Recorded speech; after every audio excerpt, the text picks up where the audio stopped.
I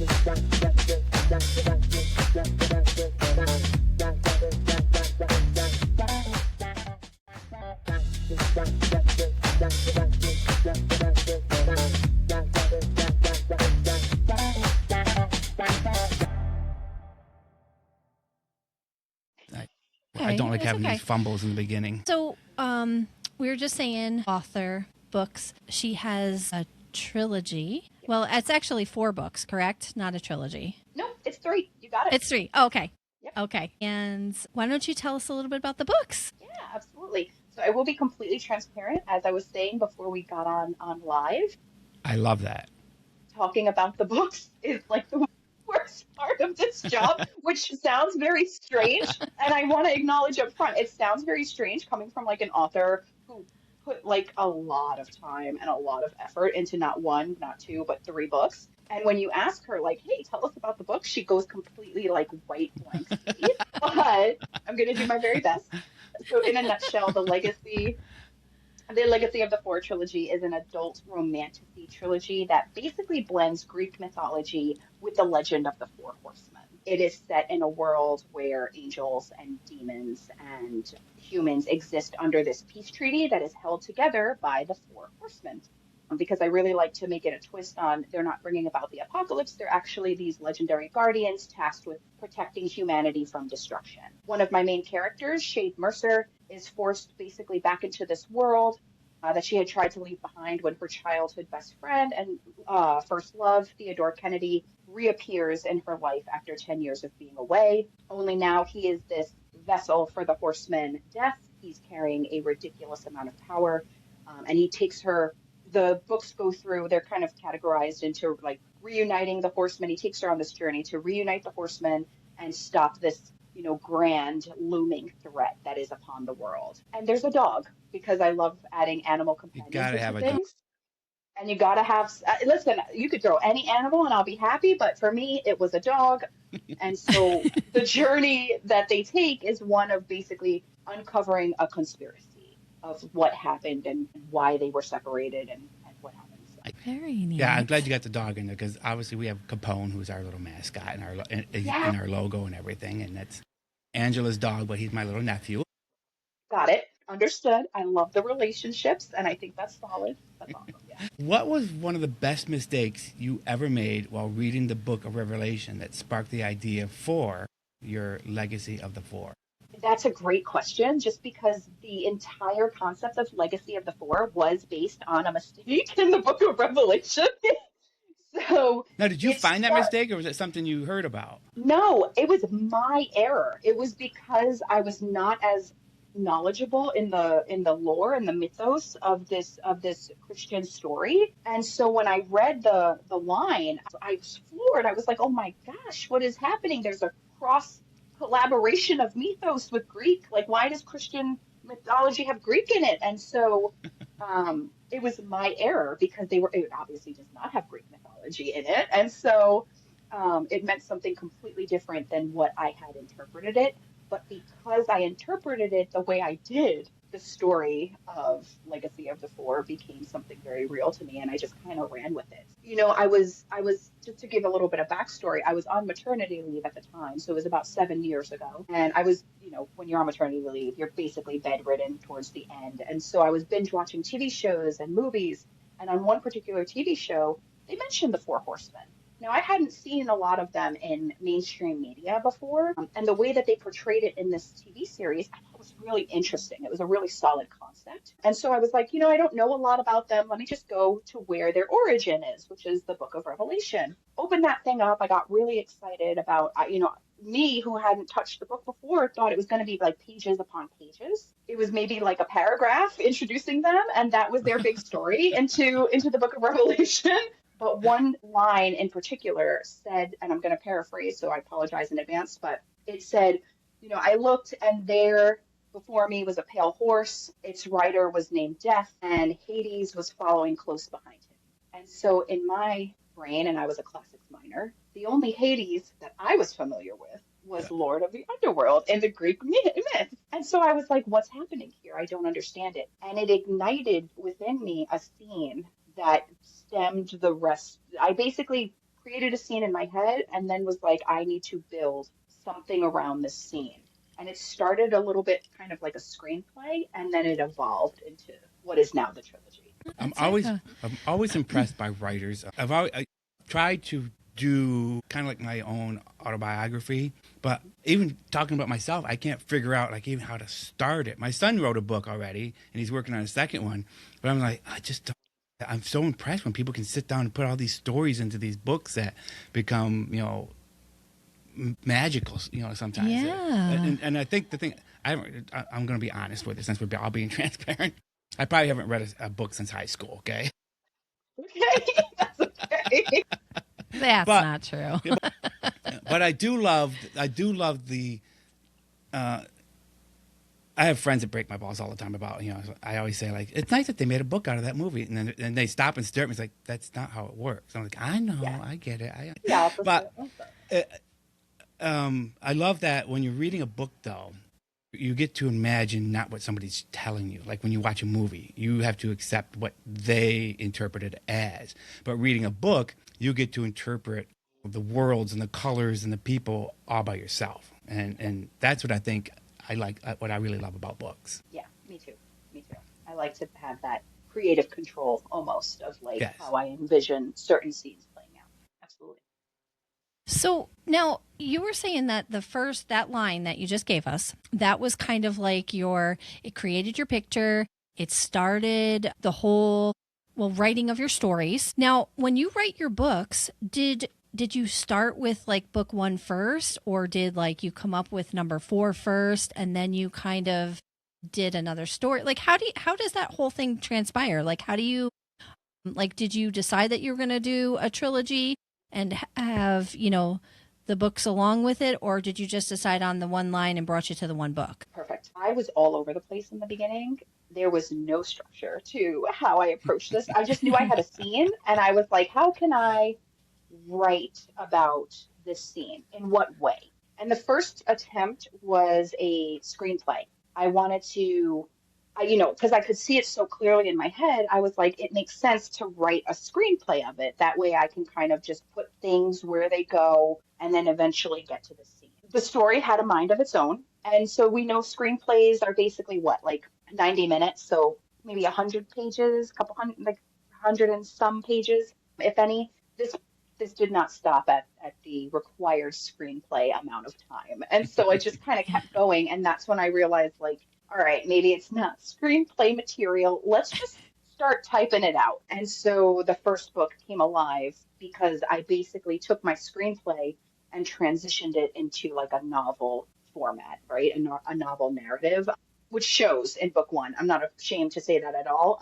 There is a little bit of telling in book 1. And then in book 2, I get a lot better at letting the reader kind of do the work of, oh, okay, I get this and I got that. I don't got to tell them too much, but because I transitioned it in book 1, that's happened. And I have to go in order with things. So I knew the scene was going to happen eventually, that scene with the one line, and I knew I had to make that happen. I kind of pinned it in the back of my head, and then I started at the beginning. I cannot for the life of me. Some people are fantastic at it, and I am very jealous of them.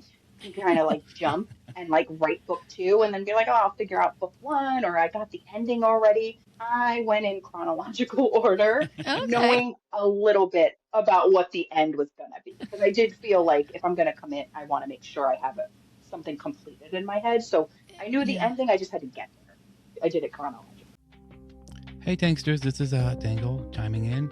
And thanks for being here on the show today. And we certainly appreciate it. It's been a wonderful show talking to JF Monroe. Just a little reminder, as always, we're doing very well on this new platform. We're jumping up the charts pretty quickly. But still, we need your help. Please, share, like, subscribe. We actually do have now that you can subscribe to. So that's a nice feature of this new platform. You can go to our website, hmprintdesign.com and /radio, and you can see all the old episodes plus our new radio station, War Studios, WHAR. And we would appreciate you sharing and, just getting the word out for us, helping us along. And if If you go to patreon.com/Tango Talks 66, we have some sponsoring there that you can get involved with, and each level has a different gift for it. And we would really love your help on that also. So back to the show.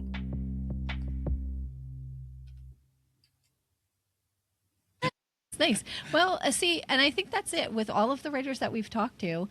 A lot of them say something similar. It's like they've got maybe their own way of organizing everything, but the scenes, like they've got that picture in their mind of what is going to happen, whether it's 1 book, 2 books, 3 books, whatever it may be, you've already got it set in your mind how it's going to play out. Exactly. Yeah. It's still, though, I think it would, for me, if I was going to do like a trilogy of books, I would probably write the whole story out and then just find chopping points and go, okay, that's going to be book 1, that's going to be book 2, and that's going to be book 3. That's such a smart way to do it, to be quite honest. It's like, why worry about where you're going to cut the books in half? Like, once you realize, okay, this is going way beyond 1 book. All right, it's going way beyond a duology. Just keep it going. Like, almost just like, let's just see where it goes and see how it lands, and worry about cutting it later. Honestly, I think that is the most sane way to do it for like an author.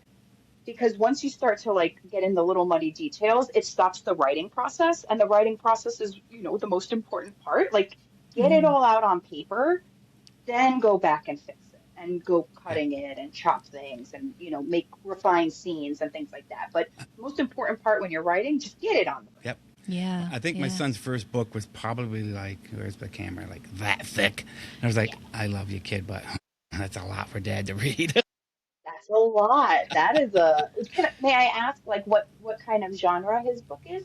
It's what would I call it? It's called Eden Lancer, and it's I wouldn't say sci-fi, but it's like maybe ethereal type thing. Okay. It's got brothers that develop powers and stuff like that. Nice. Okay, because I was gonna say this chunk usually means like you're messing with sci-fi and fantasy. Yes. I mean, like, horror might be a little lower, and autobiography a little bit, but like fantasy and sci-fi, that's a yeah. It was solid like book. we ordered it and it came and it was like, oh, it's over 2 inches thick. So how did you approach reimagining the Four Horsemen as guardians rather than harbingers of the apocalypse? Yeah, I love that question, only because I love to twist things and see where they go. So in my genre right now, like fantasy in general, there's a lot of enemies to lovers, and there's a lot of, dark and dreary things. And so when I set about writing this novel, I like to twist things on their head. So I was like, I don't want enemies to lovers. Everybody's doing enemies to lovers. I'm going to do, friends to lovers. And for the Four Horsemen, everybody knows them as bringers of the apocalypse. Well, guess what? I'm going to make them guardians, and I'm going to figure out how to do that. And then, I have some twists in angels and twists with demons. And I'm like, I just like turning things on their head and surprising people in a very like natural way. I don't do it just to do it, just to surprise somebody. But if there's a point to it, if I feel like there's a nice little flow of the twist, I will definitely throw those things in. Well, that's why I don't think I was surprised when you said you had Greek mythology in, and you didn't feel like it fit in there. But I would have thought that it would have made me think like, well, maybe there's something missing in history that we don't know about. So you have a writer's brain. That's exactly where my brain went. Like, I was like, what have I missed here? Like, what is happening? And it sent me down the rabbit hole of, let me figure this out, because this is something that I'm not only very interested in, but like, did we miss something here? Like, why is this not being talked about more? Why is nobody saying anything about this? And so when I did, the real answer was dull. Like, to me, as a writer, like, not as a person, it's a beautiful story. But to me, the answer wasn't what I wanted it to be. Like, I was so excited at the thought of like crossing the mythologies that when I got the real answer, I was like, okay, sure. I'm going to go back to mine though. And so that worked out. I love your chemistry doing this. A lot of people feel like, I don't know, timid or something like that. Like they don't seem to really be enjoying the show. Aw.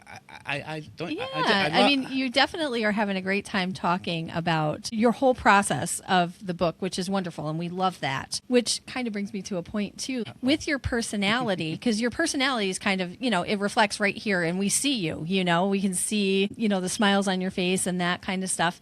But when you're like your characters in there, do any of like influences like in your life or maybe like friends or family or anybody that do they come out in your characters? I like that question a little bit. I do try to, when I'm writing, my main goal is to try to write exactly what I'm not. So like I try to I try to step out of my comfort zone that way of like, Okay. I tend to be conflict avoidant. All right, I'm gonna make a character that loves conflict. That's me. Total, right. Like I'm just gonna step into it, even when I don't have to. I'm just gonna step into it because I just love it so much, and it allows me to, express different sides of myself that maybe I wouldn't feel comfortable with doing like out in the real world. And so it allowed me to create this like spectrum of characters that, yes, of course, you're going to touch on some type of personality trait. With Shade, who's the main character of the story, she has some inner thoughts that may be my own sometimes in like the real world. Of course, it's going to happen to every writer, even when they don't mean to. But I never aimed for it to be that way. I always wanted Right. to hit as many different personalities as I could because when I'm trying to attract readers, I want to make sure that they feel like they could see themselves in the characters that I'm Oh, writing. And yeah. sometimes not everybody is like me. And so I want them to have like that, person that really enjoys like tense situations and conflict, or the sarcastic person that just always has a quip for Right. everything, the quick-witted one, the solitary one, the positive penny, things like that. And so I try to make Yeah, sure that somebody they can everything's relate touchable. to in the story. Exactly, Yeah. exactly. But never over the top. Always just, they're all relatable. It's just they embody certain characteristics that the others wouldn't have, so that we touch on all. Nice. Nice. And thank you so much for before with my demeanor and how I handle podcasts. When I first started to do podcasts, which I will be very honest, was probably one of the scariest things that I have ever done before. Well, I'll be honest with you too. Part of the reason why we started this, at least for me, is I'm a huge introvert. I have a very, very high social anxiety when not going someplace with my little posse of people. Right. And I own two businesses. Angela helps run. She's a partner in this one, and I wanted to get out of that shell a little bit. And we started doing this with just audio. And then when we switched to this one, it's like, oh, we have video now. Do we want to do video? So then this is Yeah. our third show that had video on it. Video, yeah. Oh, it's helped a lot. I mean, it's almost like my little personal therapy. No, it's nice as you grow. Like when I did my first one, and I tell him all the time because I still talk to him. He's very nice to talk to me too. I tell him, I'm like, can we get a redo or something? Like, let me come back. I feel so bad because you were like my first podcast, and if I could tell you that I was as stiff as a board, like I didn't move. I was center frame. I'm like, I will keep my expression so neutral right now. And he's like, are you all right? Like, are you okay? And Do so, we need a and 911? right, like blink if you are okay. And so I was like, all right, I either gotta get with it and try to just loosen up a little bit, or this is not gonna work for me. And so I just had a like pep talk with myself of, you just gotta be yourself. Like, don't worry about it. It's you're on camera and you're chatting with people who are doing really wonderful things with their platform, and they invited you on. You made Right. it. So just have a good time and enjoy the talk wherever it might be, which is why I try to bring that to every podcast going forward from that first one. Yeah. Wow, you're doing beautiful I tonight. think so too. We're actually Yes. enjoying the animated character that you're bringing to the show. Awesome. Good, good. I'm glad. Which is herself. She's Yes. definitely being I herself. try. I try. That is great, though. I think so many times, and it's nice to hear that there are other people out there who, feel that way. They've, messed up on a podcast or, we all make mistakes. But one of the things that I think I've learned along the way is the more mistakes you make, the better you get with the total overall outcome. And I can honestly say how many times, I mean, I say sometimes the stupidest things. And I'm just like, whoa, why did I say that? I was just going to say, go back and listen to episodes 1 through 4. Yeah, some of our. And They were so Yes. horrible. They really were. We started this, well, it was just us. We weren't bringing guests on. But we were under a furnace. I didn't even think about like where to put the equipment. The furnace would kick on, and it was just like, oh my goodness. We went to do the playback. It's like, well, what are we going to do now? It's like, do we start over? We ended up deciding, let's just leave them. Listened to another podcast, and he said the same thing. He's like, I just left them. It just shows that what the show started as, and how it sounds now. You know what I mean? But yeah, I always tell people, if you're going to start listening to the show, skip the first 4 episodes. Or if you want to just see the progress and, all the mistakes we've made and I'm not just talking about the podcast, but, throughout my life, I've done a lot of different things, and public speaking was definitely not my thing in college or anywhere for that matter, so you just find a way to make things fun. And I think age has a lot to do with it too, as I've gotten into my 50s and we head towards our 60s. Okay, that was uncalled for and mean. I only turned 60 last month. That is wonderful. That is wonderful. Yeah, but you're absolutely right. Like, my care level for certain things goes way down as I get older. Like, do I care about what I'm doing? Absolutely, 100%. But how people perceive me, that's taken a very, very significant nosedive as I've gotten older. Yeah. Which, and I mean, those are good things for you, especially like in your writing. It's like, of course, you want, when you're writing, you're obviously writing the books for a reason, but mainly for yourself, You're creating your characters, you're creating your stories, and secondary, you hope that the public's going to enjoy your work just as much as you do.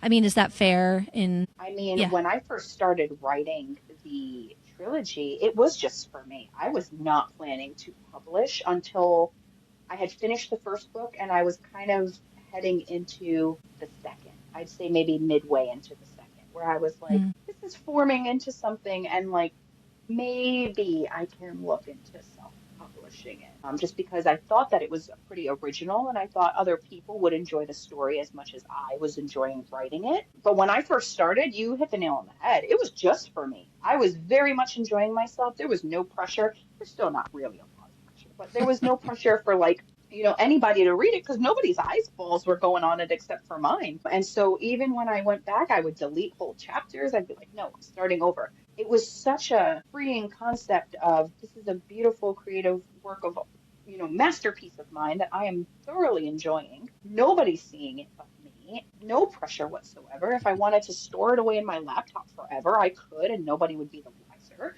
It's not hurting anybody, and I'm very much enjoying myself. And so it was my outlet for a very long time. And then towards the second book, I was talking to a friend, and she had actually made the comment of like, why don't you just share it, like publish it? And that was terrifying to me, because whenever I wrote stories, it was usually anonymous or like behind usernames or something like that. It was even now I use a pen name like JF Monroe. It's obviously not my name, but like, still, but like, I'm so much more, right, exactly, what? But I'm so much more comfortable with it now. Like where I'm sitting, when I first hit that publish button and my work went into the world and I started to like market it a little bit. Get a panic attack? Stepping out of your comfort zone. If you watch, like you say 1 through 4 of your podcast, if you watch the first 4 videos of my TikTok, it is like cringe worthy, like very, oh my God. Sweating. Like, can somebody get me a towel, please?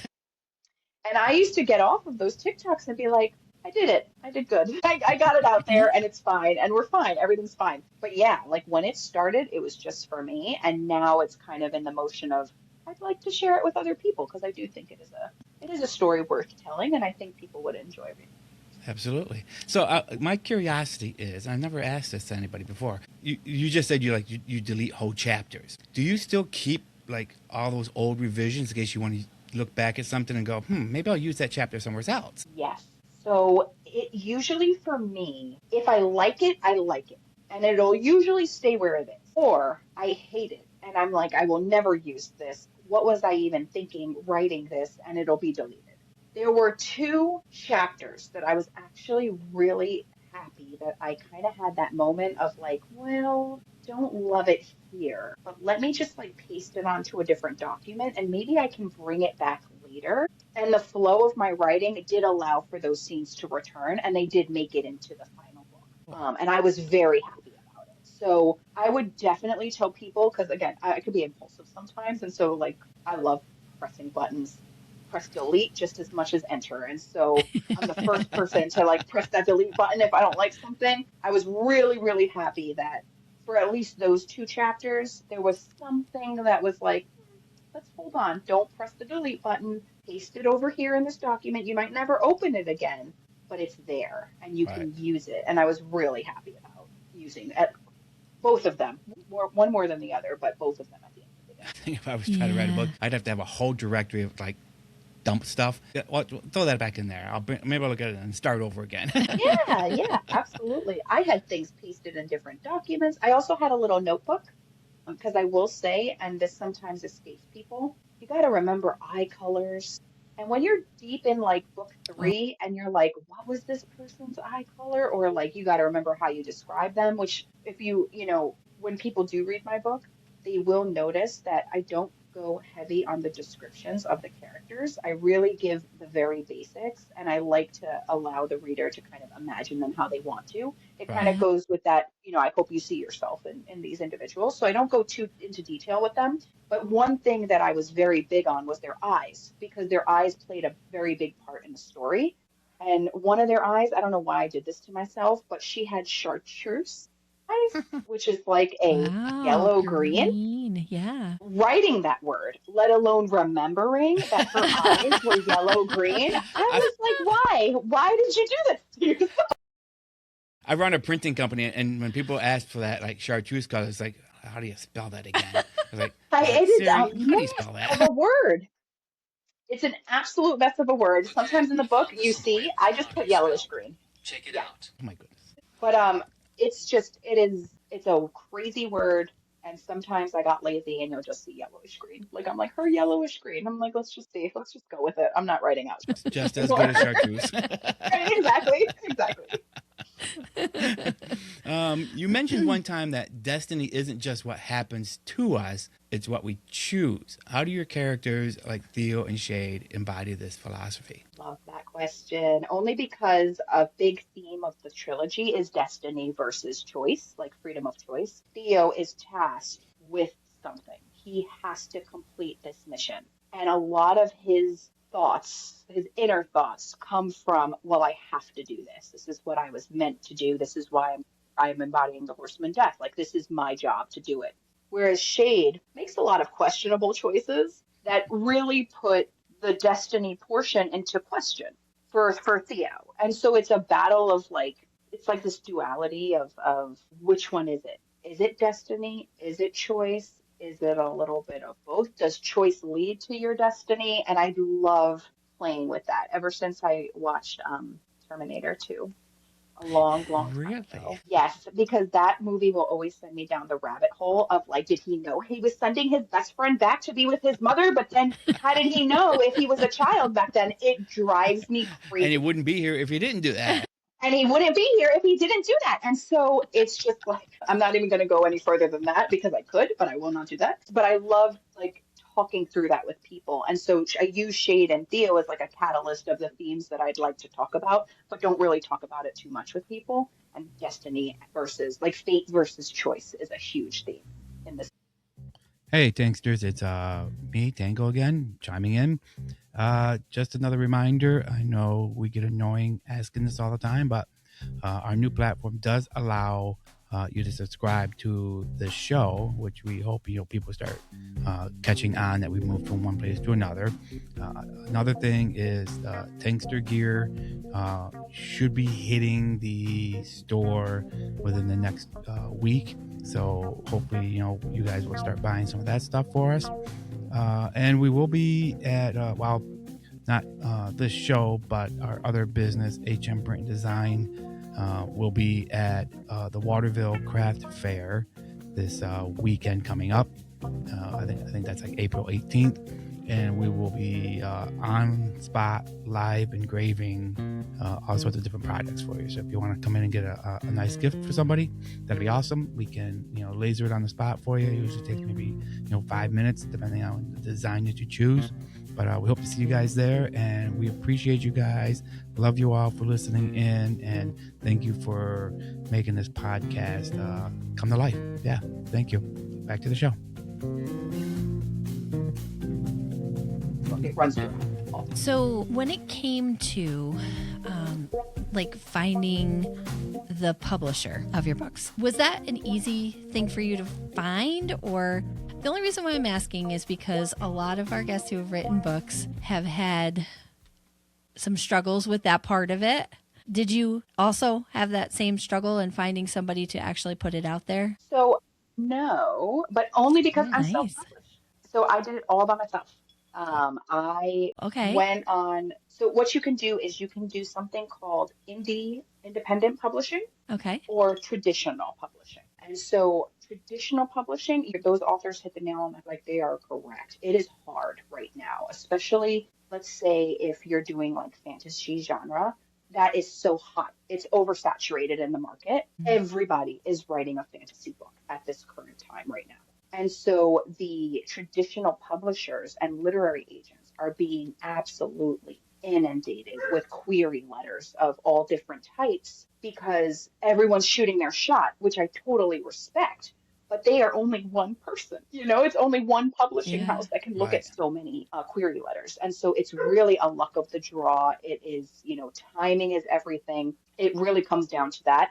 Someone else has to like how you pitch your work. And so when I was deciding to publish Legacy of the Four, it seemed like a lot of work to me. And so I was like, I don't want to kind of wait around. I really like what I have. What I'll do, and what some other authors might do as well, is self-publish so that they'll go on Amazon or however they want to self-publish. They'll get their own ISBN. It's basically them marketing themselves, and they'll publish through an independent source like Amazon, KDP it's called.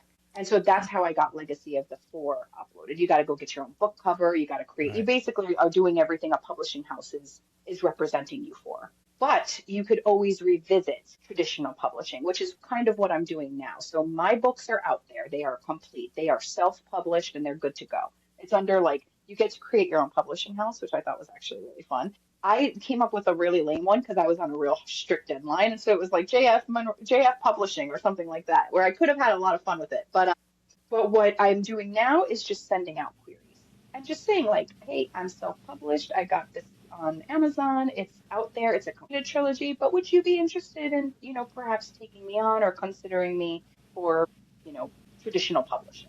And That's cool. It's really just like a waiting game at this point once you send out that email. But don't, correct me if I'm wrong, but if you send it to a publishing house, don't they sometimes want to make Yeah, you got to be real careful. So sometimes, like with self-publishing, you get creative freedom. You can do whatever you want in that book, to be quite honest. You can write whatever you want, however you want it. You get to literally down to the T frame that book in your creative control. When you get a literary agent or when you get a publisher, the publisher might read your book and say, oh, this is a great foundation, but we have these edits that you need to go through. We want to change this to this. How do you feel about that? So yeah, they do get some creative control. They'll change your book cover. A good example of this is there was a book called Quicksilver on Amazon. She self-published. She had a nice picture of, it was just some guy in armor and it looked really cool. But she then got picked up from a traditional publishing house and they changed that cover immediately. And so they do get some creative control over your narrative and over your work. So do you think you're going to have a rough time with that if somebody finally does decide to take on your, to publish your work? Because it sounds like you've put so much time and effort into you, with everything. That's kind of almost like releasing a little bit of that control. Well, it's not it is releasing that control, right, over that? It is. And here's the question that you have to ask yourself as an author, and what I've asked myself repeatedly, because I'm I like self-publishing. I get to do everything myself. My main goal now is not changing the book. I don't want to change it too much. My hope is that they would like the content of the book. If you want to change the cover, go change the cover. I kind of like my covers, but if you don't like my covers, that's fine. I'm not crazy attached to them. Like I'm willing to make certain sacrifices to get the book to reach a wider audience. Oh, that's That's a what I really good really point. want. Like Okay. Yeah. right now, I'm marketing the book myself. That's not a strong point for me. Like I love coming on podcasts and I love to, put little posts on social media. I've gotten very used to that and it's become a part of what I do and I love it. But if you're looking to reach that wider audience, like get it into readers' hands, I as an author myself need help doing that. Like my audience is not that large. And so I'm curious to see like what I'd have to give up to get the wider audience. I'm open to it, but everyone has a line. If someone comes in and is like, I hate everything about this book, let's rewrite it and Mm, and like and I'll get it into the right hands, that's not what I want. I don't want to change the entire narrative of the right. book, but Yeah. if they want a cover or something like that, we can So do you're publishing yourself, but who do you find to actually print the book? that. Amazon. Wait, So she's once you yeah. yeah, once you write the book, you can upload it onto KDP, Amazon. It's Kindle Direct Publishing or something like that, KDP. And so you upload it to Amazon, and Amazon will take a percentage of the book and say like, oh, you can charge $13.99 for the paperback. Oh, $6.99 goes into printing it, and so they take like a Okay. cut almost of like your Okay. I guess I was understanding. Like to me, publishing is just putting it on, getting it out there and online. Other than like publishing is the whole printing process and everything Yeah. for it. 100%. When I first started, I thought the same way. Like after you really do the research, when you're like looking to publish, you learn that there is so much that needs to be done. I vastly underestimated like the work that goes into it. I definitely was of the mind of like, I made a book, like here, it's a book, go read it.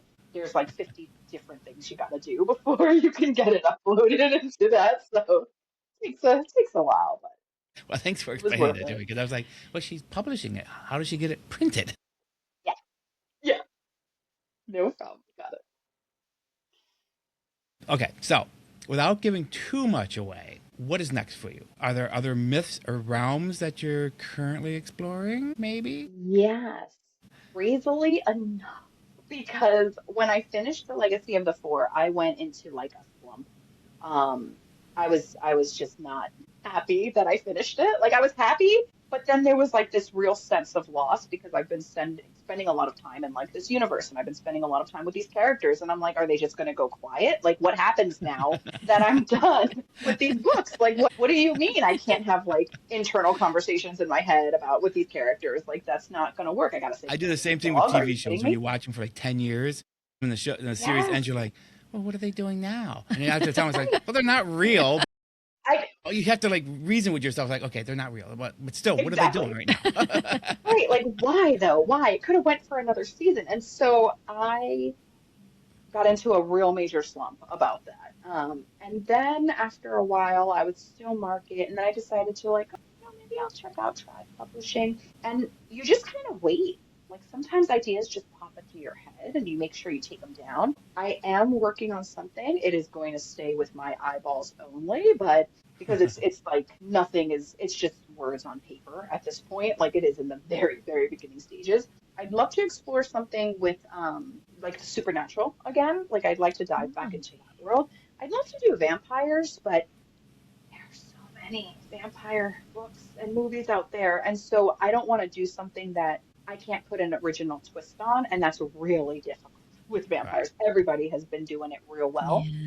but it's stuck in my head right now. And so I got to see what comes of it, and then it hopefully will either go away and I can work on something else, or it'll stick and maybe something will click and I'll be able to put a unique spin on it that I'll feel comfortable like moving forward with and seeing what comes. Nice.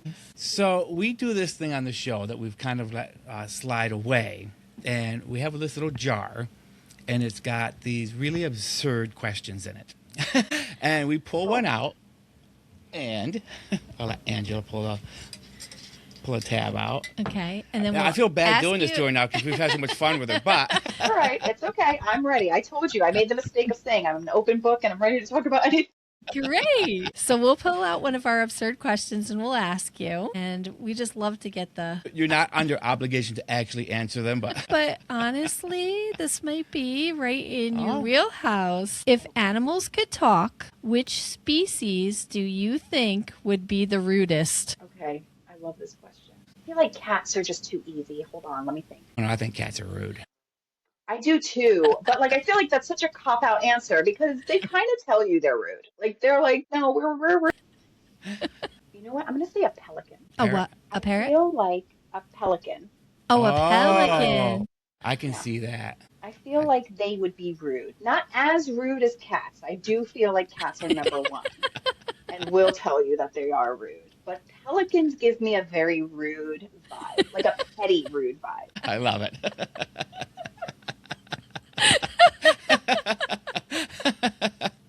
That's probably something you've never been asked on a podcast before. No, it's great though. I really did love that question. Like I started going through like the animals I know because when you started saying animal, I was immediately like sloth because I thought it might have been like, what's your favorite animal? And if you could talk to any animal, what would you want to talk to? And I was like, sloth. I want to talk to a sloth. It would be a very long conversation, though. Right, like it would be a real slow, chill conversation. Like I always just picture feel like like we I always picture like sloths just hanging back with like a doobie hanging out of their mouth and Yes, just like talking like, like we could really just, slow. like, Like, dude, today was talking just about so- like the world, right? Like that, like Yeah. why we're here. And I'm just like, yes, let's just deep dive into that right now. But then you said rude, and I was like, oh, cats definitely. But then I was like, it's so easy. No, I see that pelicans.